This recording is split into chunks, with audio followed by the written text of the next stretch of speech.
First on Fox tonight, millions of your tax dollars spent on land and tax breaks to lure a big company to Clarksville. And in return, Hemlock Semiconductor promised hundreds of good-paying jobs and a booming business. In tonight's Waste Watch special report, Fox 17's Erica Lathan shows us just how little the taxpayers have actually received for their money. Oh, that's right. So far, only phase 1 of that Hemlock plant has been completed, and hundreds of workers were laid off soon after being hired. And so far, the plant hasn't manufactured much of anything. In 2008, Clarksville was buzzing with excitement. This is the largest investment that will hit the state of Tennessee.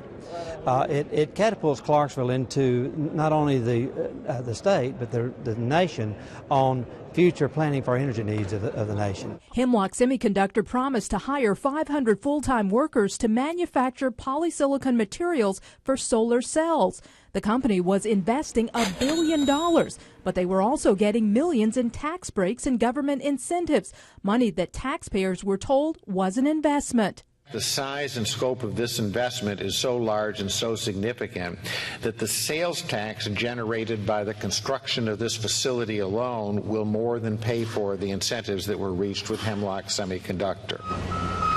Just a few years later, Hemlock stopped construction after phase 1, laying off hundreds of workers and failing to produce any polysilicon. So we understand that. I think in talking with the Hemlock folks, they're not throwing in the towel there yet. Governor Haslam didn't negotiate the Hemlock deal, but knows what the incentives cost. A lot of their incentives were actually tax credits, so they actually have to be in business to get the credits. There was some upfront cash incentive as well. The best we could tell, they received a quarter of $1 billion.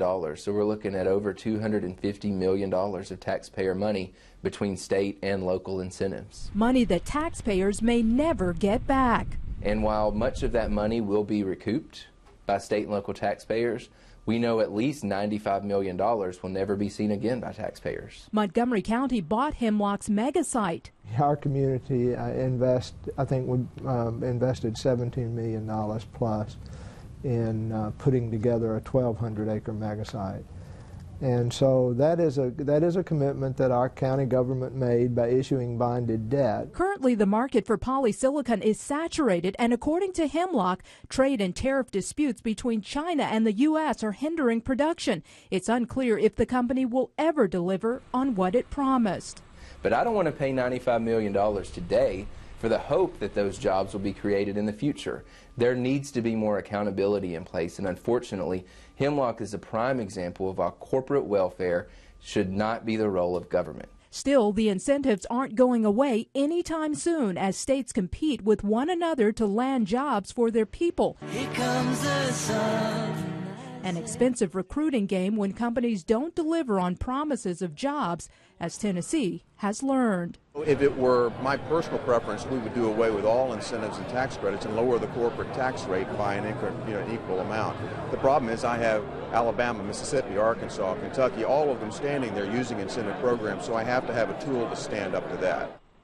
Hemlock has started repaying the $17 million in bonds that the city of Clarksville borrowed to purchase that 1,200-acre site. The Haslam administration says while incentives are important, it's working to include more provisions to protect taxpayers if a company fails to deliver on its promises. Erica Lathan, Fox 17 News.